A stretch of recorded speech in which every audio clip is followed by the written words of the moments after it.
किशन यशोदा का बेटा नहीं है?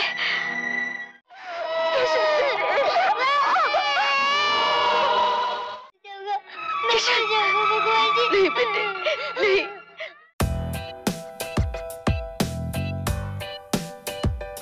Halo Sobat Bolly Film, kembali lagi bersama kami di Sankar Studio. Bagaimana kabar kalian semua? Semoga selalu sehat dimanapun kalian berada. Dan pada section kali ini kita akan membawakan sebuah alur film India drama keluarga yang sangat dramatis dari film yang berjudul Aulad yang dirilis di tahun 1987. Aulad merupakan film drama yang cukup sedih dan mengharukan, yang dimana film ini akan menghadirkan Jitendra, Sridevi, dan juga Jaya Prada. Dan bagi kalian yang mau lanjut mendengarkan alur film drama India ini, alangkah baiknya jika kalian menekan tombol like dan subscribe demi membantu perkembangan channel kami.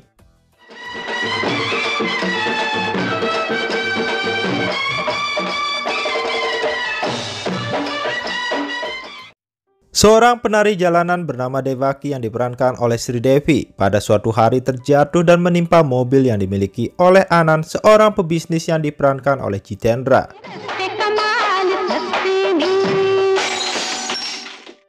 Anand yang sangat kesal meminta ganti rugi, namun Devaki hanya mempunyai 20 rupiah hasil menarinya seharian yang membuat Anand tidak jadi meminta ke Devaki. Di sana Anand melihat luka di kakinya Devaki dan Anand lalu mengobatinya dengan antibiotiknya yang membuat Devaki berteriak kesakitan. Setibanya di rumah, Devaki menyembunyikan lukanya dari ayahnya yang ternyata sedang sakit parah. Namun di sana ibu tirinya datang dan memaki Devaki karena hanya menghasilkan 20 rupiah untuk mereka. Scene kemudian berpindah di mana keesokan harinya, Raja yang merupakan teman baik dari Anand menunjukkan gelang kaki yang dia temukan di mobilnya Anand, yang Anand tahu pasti itu adalah gelang milik Devaki. Anand kemudian menunjukkan foto seorang wanita yang pamannya ingin jodohkan dengannya. Anand mengatakan sangat takut dan patuh terhadap pamannya, tetapi untuk memilih pasangan hidup, Anand ingin menentukannya sendiri. Dan tiba-tiba saja teleponnya berdering, dan ketika Anand mengetahui kalau itu pamannya, Anand dan Raja pun langsung ketakutan. Pamannya Anand diperankan oleh Syed Jeffrey yang tinggal di Nairobi, dan pamannya langsung menanyakan kesiapan Anand untuk menikah dengan gadis pilihannya. Anand kemudian kebingungan, dan di sana Raja meminta Anand untuk berbohong dengan mengatakan kalau dirinya sudah menikah di India. Anand yang tidak mempunyai pilihan pun akhirnya mengikuti saran dari Raja. Namun tanpa diduga, pamannya mengatakan kalau dia ingin segera ke India untuk menemui menantunya itu.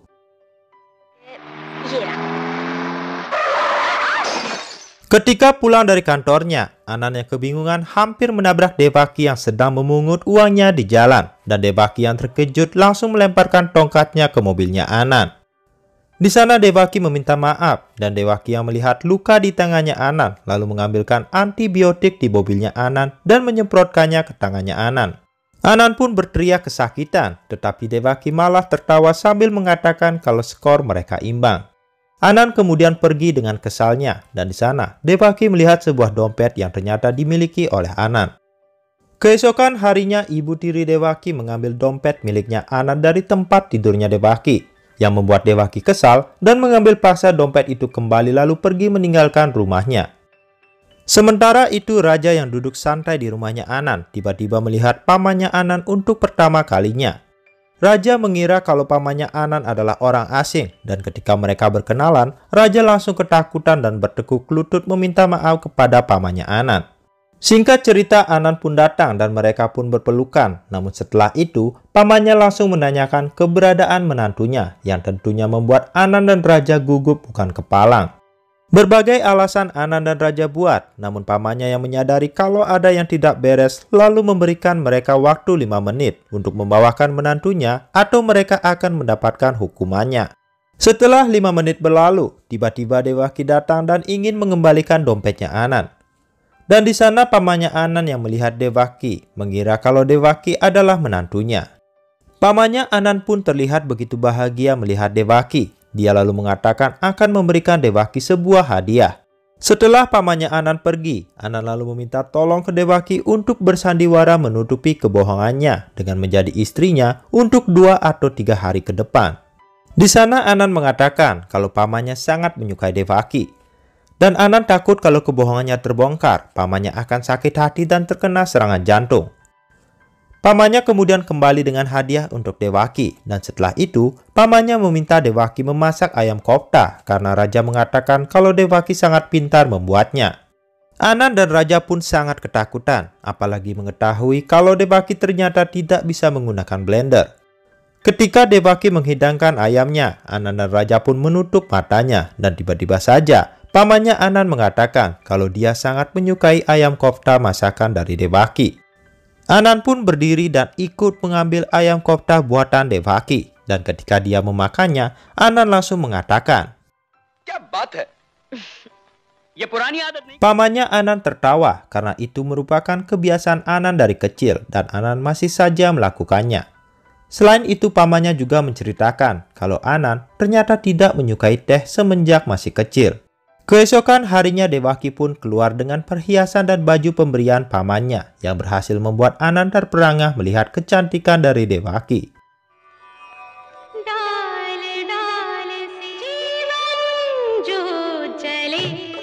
Hari-hari pun berlalu, Dewaki berhasil mengisi rumahnya Anan dengan penuh cinta.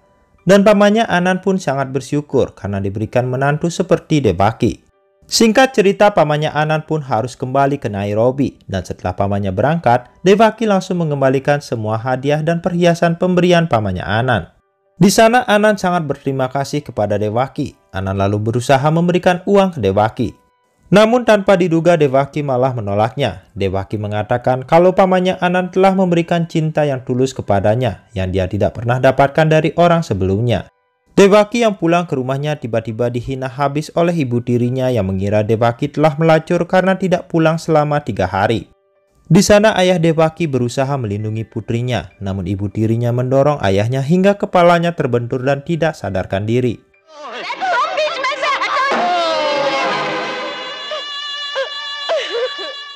Sementara itu di tempat yang lain, Anan mulai merasakan kehilangan Dewaki dan merasakan kalau dirinya sebenarnya telah jatuh cinta kepada Dewaki. Anan kemudian mencari Dewaki ke rumahnya, namun tetangga Dewaki mengatakan kalau ayahnya Dewaki telah meninggal dan semua orang tidak mengetahui keberadaan Dewaki sekarang. Anan yang tidak menyerah untuk mencari Dewaki pada akhirnya berhasil menemukan Dewaki di sebuah kuil. Dan Dewaki yang melihat kemunculan Anan langsung menangis dan mengatakan tidak ingin bermain sandiwara lagi dengan Anan. Di sana Anan mengatakan kalau kali ini dirinya ingin Dewaki untuk ikut dengannya seumur hidupnya. Dan di hadapan Dewi Durga sebagai saksinya, Anan lalu memberikan sindor di kepalanya Dewaki dan menjadikan Dewaki sebagai istrinya di hari itu. Dewaki pun terkejut sekaligus bahagia karena ternyata dia juga memiliki hati ke Anan. Mereka lalu pergi ke Kashmir untuk berbulan madu dan menghabiskan hari-hari mereka dengan penuh cinta. Singkat cerita, pada suatu hari, mereka terjebak hujan lalu memasuki sebuah bungalow yang ternyata dimiliki oleh pasangan Vikram yang diperankan oleh Vinod Mehra dan Yasoda yang diperankan oleh Jaya Prada. Pasangan Vikram dan Yasoda ternyata merupakan pasangan pengantin baru sehingga obrolan mereka pun begitu nyambung. Dan ketika hujan reda, mereka pun berjanji untuk bertemu lagi jika mereka kembali ke Kashmir. Mereka kemudian kembali ke Mumbai dan bulan madu mereka ternyata membuahkan hasil di mana sekarang Dewaki ternyata sedang mengandung. Singkat cerita, mereka dikaruniai seorang bayi laki-laki. Dan berita itu pun sampai ke pamannya Anan yang membuatnya begitu bahagia karena akhirnya dia memiliki seorang penerus, apalagi ketika dia mendengar kalau wajah cucunya mirip seperti ibunya. Kemudian selang beberapa hari, Anan mendapatkan tugas untuk pergi ke Kashmir. Dan dengan persetujuan dari dokternya, Anan lalu mengajak istri dan bayinya menaiki kereta menuju ke tempat bulan madu mereka. Sementara itu di hari yang sama, pasangan Vikram dan Yasoda juga menaiki kereta menuju ke Mumbai untuk proses kelahiran anak pertama mereka. Dan tiba-tiba saja di sebuah jembatan, kedua kereta ini mengalami kecelakaan. Sambil memegang bayinya, Anan berusaha memanggil nama Dewaki, namun tidak ada yang menjawabnya. Anan menemukan kain sari Dewaki di sungai yang membuat Anan menjadi sangat terpukul. Anan kemudian membawa anaknya ke rumah sakit dan di sana Anan melihat Yasoda di dalam keadaan sangat sekarat. Sedangkan suaminya Yasoda dinyatakan meninggal akibat kecelakaan kereta tersebut. Ketika tersadar, Yasoda mengalami shock berat sehingga dokter lalu mengatakan kalau mereka harus melakukan operasi untuk menyelamatkan bayinya. Ayah mertua Yasoda yang juga datang ke sana meminta tolong ke dokter untuk melakukan yang terbaik ke anaknya Yasoda. Dan ayah mertua Yasoda juga mengatakan kalau menantunya bisa tidak selamat jika terjadi sesuatu kepada bayinya. Namun setelah melakukan yang terbaik, dokter ternyata tidak bisa menyelamatkan bayinya. Dan ketika Yasoda tersadar, Yasoda berteriak memanggil anaknya dan langsung jatuh pingsan tak sadarkan diri. Anan yang melihat semua kejadian itu di depan matanya menjadi terenyuh hatinya. Anan kemudian membesarkan hatinya dan menyerahkan anaknya kepada sang dokter untuk menyelamatkan Yasoda. Dan Anan meminta dokter untuk merahasiakannya dari siapapun. Dan mulai hari itu, Anan berjanji kalau dirinya telah melupakan pernah mempunyai anak. Anan kemudian memutuskan pergi ke Nairobi mencari pamannya dan menjalani kehidupannya di sana.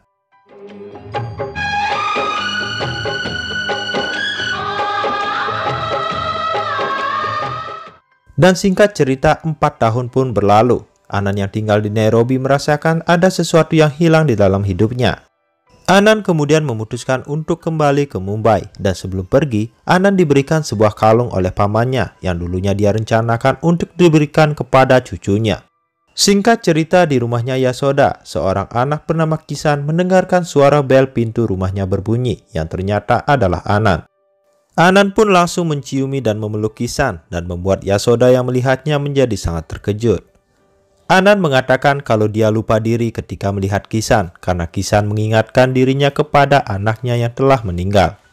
Anan kemudian bermain dengan Kisan dan di sana mertua Yasoda juga datang dan sangat bahagia melihat Anan mampir ke rumah mereka.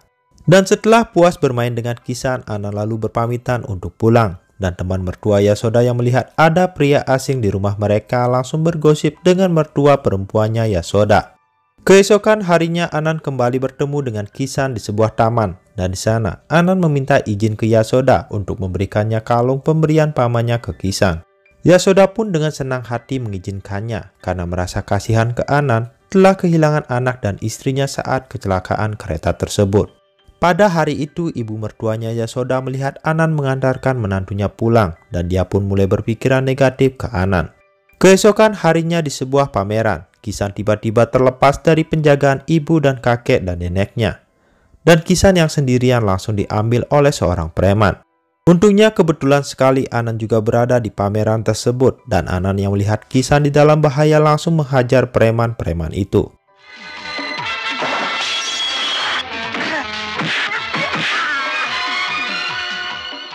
Yasoda pun datang menghampiri Kisan dan Yasoda yang melihat luka di tangannya Anan langsung merobek kain sarinya dan membalut luka di tangannya Anan. Sementara itu ibu mertuanya Yasoda yang melihatnya menjadi sangat geram dan ketika tiba di rumahnya, ibu mertuanya Yasoda mengatakan kalau apa yang dilakukan Yasoda kepada Anan sudah melewati batas dan menjatuhkan reputasi baik nama keluarga mereka. Keesokan harinya Anan kembali bertamu ke rumahnya Yasoda, namun ibu mertuanya Yasoda melarang Anan untuk bermain ke sana lagi, demi menghindari keluarga mereka dari berita-berita miring yang tentu membuat Anan menjadi sakit hati. Namun pada malam harinya, Anan tiba-tiba bertemu dengan Yasoda dan Kisan yang terjebak hujan, sehingga Anan lalu membawa Yasoda dan Kisan untuk mampir ke rumahnya. Kisan lalu diajak bermain di ruangan yang dulu Anan persiapkan untuk anaknya. Sedangkan untuk Yasoda, Kisan berikan bajunya Devaki untuk mengganti bajunya yang basah kuyup. Setelah itu Anan lalu menanyakan ke Yasoda kenapa dirinya dilarang untuk menemui Kisan di rumahnya. Apakah itu karena dirinya seorang duda dan Yasoda seorang janda cantik maka ibu mertuanya melarangnya menemui Kisan. Yasoda yang mendengarkan pertanyaan Anan tentu tidak bisa menjawabnya. Yasoda lalu pulang membawa Kisan dan setibanya di rumah, Kisan tiba-tiba menceritakan kalau mereka datang dari rumahnya paman Anan. Kisan juga menceritakan kalau paman Anan telah memberikan ibunya baju ganti yang tentu membuat ibu mertuanya Yasoda menjadi marah besar. Hari-hari berlalu, Anan menjadi sangat sedih karena sudah tidak bisa lagi bertemu dengan Kisan. Dan pada suatu hari, bel pintu rumah Anan berbunyi dan ketika Anan membuka pintunya, Anan menjadi sangat terkejut karena melihat Devaki ada di depannya. Devaki diantarkan oleh seorang gipsi yang dimana mereka menemukan Devaki mengapung di tepi sungai. Namun ketika Devaki sadar, Devaki ternyata kehilangan ingatannya dan itu berjalan selama 4 tahun. Dan pada suatu hari karena melihat kereta api, rasa trauma Devaki muncul sambil memanggil putranya. Dan memori Devaki pun akhirnya perlahan-lahan pulih kembali. Dan sebelum pamit, orang yang menjaga Devaki selama ini lalu meminta Devaki untuk menunjukkan putranya. Namun sayang ketika Devaki berusaha memanggil anaknya, Anand mengatakan kalau kecelakaan itu telah merenggut putra mereka yang membuat Devaki yang mendengarnya menjadi sangat hancur.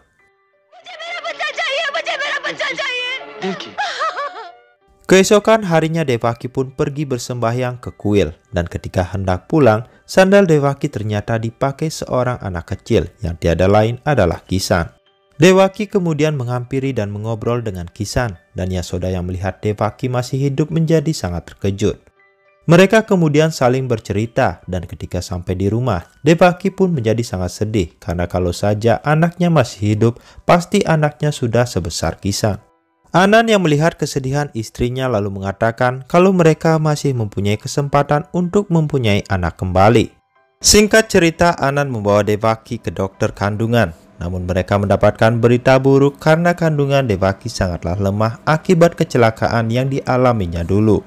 Namun sang dokter meminta Anand dan Devaki tetap percaya kepada yang di atas dan tidak pernah putus asa karena keajaiban bisa terjadi dan memberikan mereka sebuah jalan. Namun ternyata Devaki tidaklah begitu kuat untuk menerima kenyataan tersebut. Devaki menjadi semakin terpukul dan semakin tenggelam di dalam kesedihannya. Pada suatu hari mertua Yasoda datang ke kantornya Anand. Mereka meminta maaf sekaligus mengundang Anand untuk hadir di hari ulang tahunnya Kisan. Mertuanya Yasoda juga mengingatkan Anand untuk membawa istrinya. Namun pada kenyataannya, Anand ternyata tidak memberitahu Devaki agar tidak menambah kesedihan pada Devaki. Keesokan harinya Kisan dan Yasoda mampir ke rumah Devaki. Mereka datang karena Anand mengatakan Devaki lagi sakit, sehingga tidak hadir di acara ulang tahunnya Kisan kemarin. Devaki pun menjadi curiga karena Anand tidak memberitahu tentang ulang tahunnya Kisan. Apalagi ketika Kisan menunjukkan foto ulang tahunnya yang dimana ada Anand yang sedang menciumnya. Dan setelah itu Kisan melihat sebuah bunga yang bagus di tamannya Devaki dan tiba-tiba saja Kisan mengeluarkan reaksi yang memang merupakan ciri khas dari reaksinya Anand. Devaki kemudian menawarkan teh untuk Kisan, namun Yasoda mengatakan kalau Kisan tidak pernah suka teh dari kecil. Mereka pun menghabiskan waktu mereka di rumahnya Devaki dan ketika mereka pulang, pembantu Devaki mengatakan kalau sifatnya Kisan sangat mirip dengan sifatnya Anand. Pembantunya juga mengatakan kalau kalung yang dikenakan oleh Kisan merupakan pemberian pamannya Anand ke Anand. Devaki menjadi semakin curiga dan ingin segera mendengarkan penjelasan dari suaminya. Namun ketika Anand datang, Anand mengatakan kalau dirinya terkena demam dan membuat Devaki langsung menghubungi dokter dan melupakan amarahnya. Sang dokter mengatakan kalau Anand keracunan makanan dan dokter juga mengatakan kalau dirinya baru datang dari rumahnya Yasoda karena Kisan juga demam dan keracunan makanan dan sampai sekarang masih berada di rumah sakit. Anand yang mendengar Kisan sedang tidak sadarkan diri di rumah sakit langsung pergi tanpa memberitahu Devaki dan semakin menguatkan rasa curiga kepada Devaki. Anand yang tiba di rumah sakit langsung memarahi Yasoda karena telah membiarkan Kisan memakan makanan di luar. Dan setelah Kisan tersadar, Anand langsung berpamitan kepada Yasoda. Anand lalu pulang ke rumah sekitar pukul 4 pagi dan Anand terkejut melihat Devaki ternyata belum tidur dan masih menunggunya. Devaki kemudian menarik Anand ke sebuah kuil yang dimana di sana Devaki meminta Anand bersumpah dan mengatakan sejujurnya tentang siapa jati diri dari Kisan. Dengan terpaksa Anand lalu menceritakan semuanya dan membuat Devaki menjadi sangat senang dan ingin segera menjemput Kisan. Tetapi Anand mengatakan kalau Yasoda adalah ibunya Kisan yang sudah membesarkannya dengan cinta dan kasih sayangnya. Dan Anand dengan keras melarang Devaki untuk mengambil Kisan dari Yasoda. Keesokan harinya pamannya Anand datang dari Nairobi karena mendengarkan keselamatan dari menantunya. Dan pamannya yang melihat Devaki yang tidak ceria seperti dulu merasakan ada sesuatu yang tidak dia ketahui. Pamannya kemudian bertanya ke Anan dan Anan beralasan kalau kesedihan Devaki dikarenakan Devaki baru mengetahui kalau dia telah kehilangan putranya. Dan ditambah vonis dari sang dokter yang mengatakan kalau Devaki tidak bisa hamil lagi. Pada suatu hari mereka kedatangan Kisan dan Yasoda dan Devaki yang melihatnya langsung memeluk dan menciumi Kisan. Kisan ke sana untuk kegiatan donasi sekolahnya dan Devaki langsung memenuhi kotak donasi Kisan agar Kisan tidak perlu pergi ke tempat lain lagi. Dan ketika Yasoda ingin pulang, tiba-tiba saja Devaki berusaha sekeras mungkin untuk menahan Kisan lebih lama lagi di rumahnya. Namun Yasoda tetap membawa Kisan untuk pulang dan membuat Devaki kemudian menangis dan lari ke hadapan Dewa Krishna. Dan di sana Devaki mengatakan kenapa hukuman yang dia terima sangatlah berat. Devaki menanyakan kenapa dirinya yang mengandung Kisan jika memang ditakdirkan untuk bersama Yasoda. Dan tanpa disadarinya, pamannya juga mendengarkan pertanyaan itu. Pamannya lalu mendatangi Anan dan meminta penjelasan dari keponakannya itu tentang siapa Kisan sebenarnya. Dan setelah mengetahui semuanya, pamannya mengatakan kalau dia akan mengambil Kisan demi Devaki. Karena Kisan adalah darahnya dan Kisanlah yang akan mewarisi semua kekayaannya itu. Pamannya Anan lalu pergi mendatangi rumahnya Yasoda dan mengatakan semuanya yang membuat Yasoda ketakutan dan membawa Kisan pergi ke kamarnya. Mertua Yasoda pun menjadi sangat marah dan mengancam akan melaporkan pamannya Anan ke polisi. Namun pamannya Anan mengatakan kalau dia akan mengambil apa yang menjadi haknya dan akan menunggu mereka di pengadilan. Singkat cerita mereka pun bertemu di pengadilan dan di sana pamannya Anan menghadirkan Dr. Ramesh Chandra yang merupakan dokter yang menolong persalinan Yasoda sebagai saksinya. Dr. Ramesh Chandra bersumpah kalau apa yang dikatakannya adalah kebenaran dan dia mengatakan kalau Kisan adalah anaknya Anan yang Anan serahkan untuk menyelamatkan hidupnya Yasoda. Yasoda dan keluarganya menjadi terkejut dan setelah itu pengacara lalu memanggil Anan dan meminta keterangan dari Anan atas kesaksian dari Dr. Ramesh Chandra.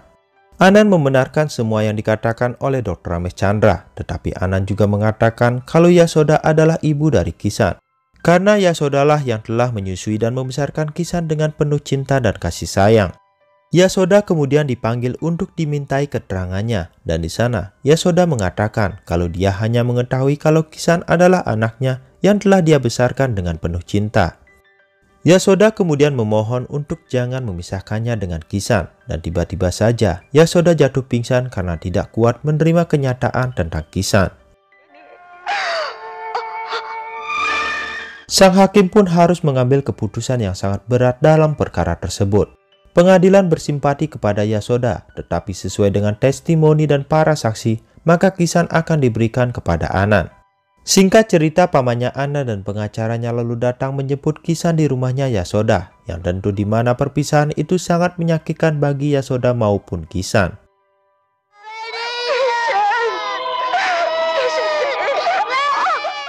Kisan pun tiba di rumahnya Devaki. Devaki langsung menciumi dan memeluk Kisan. Namun Kisan tetap menangis dan meminta untuk dipulangkan ke ibunya.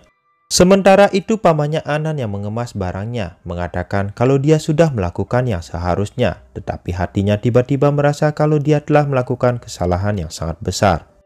Hari berganti hari, Kisan selalu bersedih dan tidak mau makan dan menolak untuk memanggil Devaki sebagai ibunya, yang membuat Devaki lalu meminta Anan untuk pindah dari kota itu. Berita kepergian keluarganya Anan ternyata sampai ke rumahnya Yasoda, dan Yasoda yang ingin melihat Kisan untuk terakhir kalinya, lalu pergi ke stasiun untuk menyusulnya. Sementara itu di stasiun, setelah memasukkan kopernya, Anan meminta izin ke Devaki untuk membeli koran. Dan Kisan yang melihat kesempatan, langsung kabur dari pengawasannya Devaki. Kisan yang berlarian di jalanan melihat Yasoda yang langsung berteriak memanggil ibunya. Dan di sana, Kisan langsung menyeberang jalanan tanpa melihat mobil di sekitarnya. Dan ini yang terjadi. Yasoda berhasil menyelamatkan Kisan, namun Yasoda kehilangan banyak darah dan tidak sadarkan diri. Kisan pun menjadi sangat sedih. Kisan berdoa sambil menangis di hadapan patung Dewa Siwa untuk menyelamatkan ibunya dan mengatakan kalau ibunya tidak terselamatkan, maka dia akan lebih baik mati. Devaki yang mendengarkan doa dari Kisan lalu memeluk Kisan dan membawa Kisan ke kamarnya Yasoda. Sambil menangis, Kisan berusaha memanggil dan membangunkan ibunya, dan keajaiban terjadi di mana Kisan membuat Yasoda tersadar dari komanya. Yasoda pun langsung memeluk Kisan dengan sangat bahagia, dan Devaki yang melihatnya langsung meminta maaf ke Yasoda karena merasa berdosa telah memisahkan ibu dan anaknya. Devaki mengatakan kalau Yasoda tidak bisa hidup tanpa Kisan, dan Kisan juga tidak bisa hidup tanpa Yasoda. Devaki menceritakan seberapapun dia berusaha memberikan cinta ke Kisan, Kisan hanya bisa menerima cinta seorang ibu dari Yasoda. Dan Devaki lalu mengatakan kalau Kisan adalah milik Yasoda seorang. Dan di sana Devaki mengatakan ke Kisan kalau dirinya akan selalu mencintai dan berdoa untuk keselamatan Kisan. Devaki kemudian menciumi Kisan dan melangkahkan kakinya pergi dari kamarnya Yasoda. Sambil menangis, Devaki langsung dihampiri oleh Anan, dan Devaki yang tak kuat menahan sedihnya tiba-tiba terjatuh pingsan dan membuat Anan menjadi sangat khawatir. Yasoda yang mendengarkan Devaki jatuh pingsan langsung berdoa untuk keselamatannya. Sementara itu di tempat lain, sang dokter yang memeriksa Devaki mengatakan ke Anan kalau keajaiban telah terjadi. Sang dokter mengatakan kalau Devaki telah hamil, dan berita itu membuat Devaki tersenyum dan melihat ke keranjang bayi di sampingnya, dan film ini pun berakhir. Jadi begitulah akhir dari film yang berjudul Aulad, yang dimana pada akhirnya diakhiri dengan happy ending. Setiap wanita yang mencintai tanpa syarat, membangun dan memuat memori indah, menyayangi dan membesarkan anak-anaknya adalah wanita yang dipanggil sebagai seorang ibu. Dan terima kasih kepada Sobat Bollywood Film yang sudah hadir. Jangan pernah berhenti menyebarkan cinta dan kasih sayang. Dan kami dari Sankar Studio pamit undur diri. Syukriya.